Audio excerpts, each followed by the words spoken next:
نحمده ونصلي على رسوله الكريم اعوذ باللہ من الشیطان الرجیم بسم اللہ الرحمن الرحیم۔ کتاب صحیح مسلم، حدیث نمبر 94، بین الاقوامی نمبر #8، درجہ صحیح۔ حدیث پاک صلی اللہ علیہ وآلہ وسلم کی تعلیم۔ کہمس نے ابن بریدہ سے، انہوں نے یحییٰ بن یعمر سے روایت کی ہے، انہوں نے کہا کہ سب سے پہلا شخص جس نے بصرہ میں تقدیر سے انکار کی بات کی معبد جہنی تھا۔ میں یحییٰ اور حمید بن عبد الرحمن حمیری حج یا عمرے کے ارادے سے نکلے۔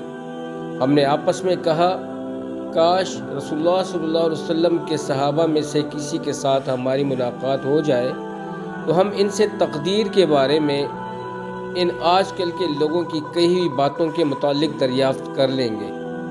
توفیق الہی سے ہمیں حضرت عبداللہ بن عمر بن خطاب رضی اللہ تعالیٰ عنہما مسجد میں داخل ہوتے ہوئے مل گئے۔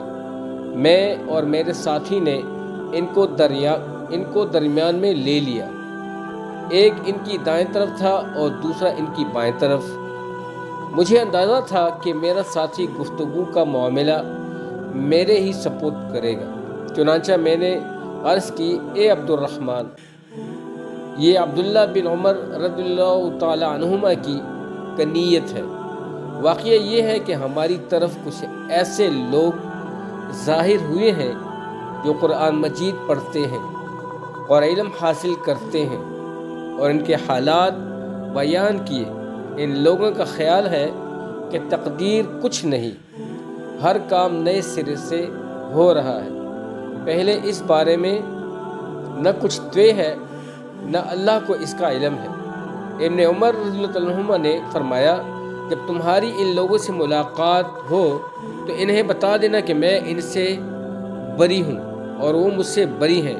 اس ذات کی قسم جس کے نام کے ساتھ عبداللہ بن عمر حلف اٹھاتا ہے، اگر ان میں سے کسی کے پاس احد پہاڑ کے برابر سونا ہو اور وہ اسے خرچ بھی کر دے تو اللہ سبحانہ وتعالیٰ اس کی طرف سے اس کو قبول نہیں فرمائے گا یہاں تک کہ وہ تقدیر پر ایمان لے آئے۔ پھر کہا، مجھے میرے والد عمر بن خطاب رضی اللہ عنہ نے بتایا، ایک دن ہم رسول اللہ صلی اللہ علیہ وسلم کی خدمت میں حاضر تھے کہ اچانک ایک شخص ہمارے سامنے نمودار ہوا۔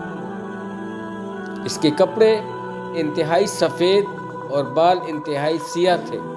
اس پر سفر کا کوئی اثر دکھائی دیتا تھا، نہ ہم میں سے کوئی اسے پہچانتا تھا، حتیٰ کہ وہ آ کر نبی اکرم صلی اللہ علیہ وسلم کے پاس بیٹھ گیا اور اپنے گھٹنے آپ صلی اللہ علیہ وسلم کے گھٹنوں سے ملا دیے اور اپنے ہاتھ آپ صلی اللہ علیہ وسلم کی رانوں پر رکھ دیے اور کہا، اے محمد صلی اللہ علیہ وآلہ وسلم، مجھے اسلام کے بارے میں بتائیے۔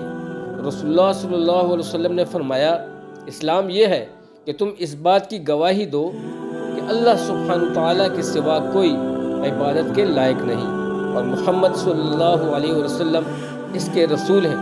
نماز کا اہتمام کرو، زکوٰۃ ادا کرو، رمضان کے روزے رکھو، اور اگر اللہ کے گھر تک راستہ طے کرنے کی استطاعت ہو تو اس کا حج کرو۔ اس نے کہا، آپ صلی اللہ علیہ وسلم نے سچ فرمایا۔ حضرت عمر رضی اللہ عنہ نے کہا، ہمیں اس پر تعجب ہوا کہ آپ سے پوچھتا ہے اور خود ہی آپ کی تصدیق کرتا ہے۔ اس نے کہا، مجھے ایمان کے بارے میں بتائیے۔ آپ نے فرمایا، یہ کہ تم اللہ تعالیٰ، اس کے فرشتوں، اس کی کتابوں، اس کے رسولوں اور آخری دن یوم قیامت پر ایمان رکھو اور اچھی اور بری تقدیر پر بھی ایمان لاؤ۔ اس نے کہا، آپ نے درست فرمایا۔ پھر اس نے کہا، مجھے احسان کے بارے میں بتائیے۔ آپ نے فرمایا، یہ کہ تم اللہ تعالیٰ کی عبادت اس طرح کرو گویا تم اسے دیکھ رہے ہو، اور اگر تم اسے نہیں دیکھ رہے تو وہ تمہیں دیکھ رہا ہے۔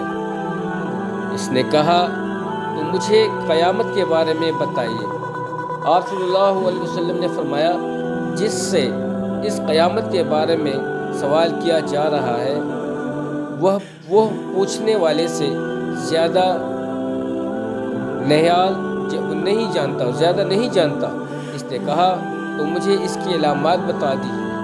آپ نے فرمایا علامات یہ ہیں کہ لونڈی اپنی مالکہ کو جنم دے، اور یہ کہ تم ننگے پاؤں ننگے بدن محتاج بکریاں چرانے والوں کو دیکھو کہ وہ اونچی سے اونچی عمارتیں بنانے میں ایک دوسرے کے ساتھ مقابلہ کر رہے ہیں۔ حضرت عمر رضی اللہ تعالیٰ عنہ نے کہا پھر وہ سائل چلا گیا۔ میں کچھ دیر اسی عالم میں رہا، پھر آپ صلی اللہ علیہ وسلم نے مجھ سے کہا اے عمر، تمہیں معلوم ہے کہ پوچھنے والا کون تھا؟ میں نے عرض کیا اللہ اور اس کے رسول صلی اللہ علیہ وسلم زیادہ آگاہ ہے۔ آپ صلی اللہ علیہ وسلم نے فرمایا وہ جبرائیل علیہ السلام تھے، تمہارے پاس آئے تھے، تمہیں تمہارا دین سکھا رہے تھے۔ سبحان اللہ۔ دوستو